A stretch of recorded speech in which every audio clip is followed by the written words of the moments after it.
ఏపీలో కుండపోత వర్షాల నేపథ్యంలో ఏర్పడిన వరదల్లో పలు వాహనాలు కొట్టుకుపోయిన సంగతి తెలిసిందే.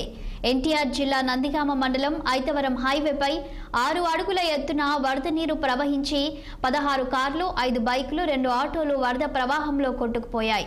అందులో పలు వాహనాలు కూడా ఇప్పటికీ ఇంకా వరదలోనే ఉన్నాయి. అయితే ఆయా ప్రాంతాల్లో వరద ప్రవాహం కాస్త తగ్గుముఖం పట్టడంతో అట్టి వాహనాలను యజమానులు స్వయంగా వెలికి తీసుకొస్తున్నారు. క్రేన్స్ సహాయంతో తమ కార్లను బయటకు తీశారు.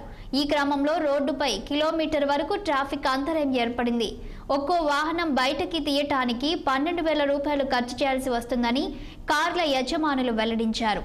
ఏపీ ప్రభుత్వం నుంచి తమకు ఏ విధమైన సహాయం అందలేదని, వరద తాకిడికి కార్లు పూర్తిగా చెడిపోయాయని వాపోయారు.